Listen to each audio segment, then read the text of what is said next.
आज की कहानी है जीवन में सफलता कैसे प्राप्त करें। पर अगर आपने अभी तक हमारा चैनल सब्सक्राइब नहीं किया है तो प्लीज़ इसे सब्सक्राइब कर लीजिए, काम आएगा। एक लोक कथा है जिसमें संत ने एक निराश व्यक्ति को समझाया था कि हमें सफलता कैसे मिल सकती है। आइए जानते हैं ये कथा। पुराने समय में एक गरीब व्यक्ति अपने काम में बार बार असफल हो रहा था। इस बात से वह बहुत परेशान रहने लगा। अपनी गरीबी दूर करने के लिए लगातार कोशिश कर रहा था, लेकिन हर बार निराशा ही हाथ लगती थी। एक दिन असफलता और निराशा की वजह से वह हिम्मत हार गया और उसने प्रयास करना ही बंद कर दिए। उन दिनों उसके गांव में एक संत आए हुए थे।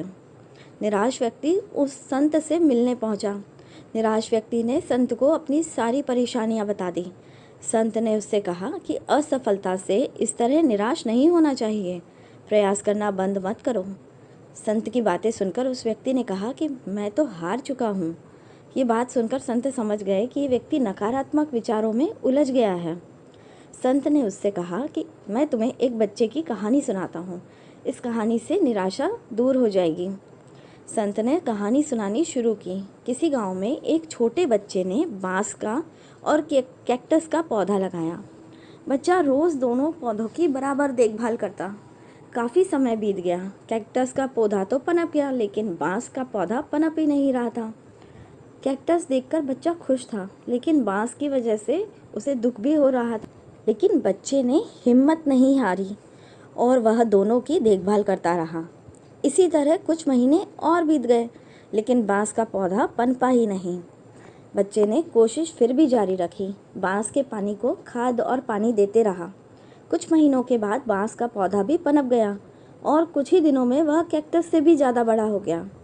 संत ने निराश व्यक्ति को समझाया कि दरअसल बांस का पौधा पहले अपनी जड़ें मजबूत कर रहा था, इसीलिए उसे पनपने में थोड़ा समय लगा। हमारे जीवन में जब भी संघर्ष आए तो हमें हमारी जड़ें मजबूत करनी चाहिए, निराश नहीं होना चाहिए। हमें अपने काम का लगातार अभ्यास करते रहना चाहिए। अभ्यास करते रहने से हम काम में पारंगत हो जाते हैं, हमारी जड़ें मजबूत हो जाती हैं। इसके बाद हम बड़े बड़े लक्ष्य हासिल कर सकते हैं। वह व्यक्ति संत की बातें समझ गया और उसने एक बार फिर पूरे उत्साह के साथ काम करना शुरू किया और जल्दी ही उसे सफलता भी मिल गई। ऐसी ही अमेजिंग स्टोरी सुनते रहने के लिए हमारे चैनल को लाइक, शेयर और सब्सक्राइब कीजिए। Thank you.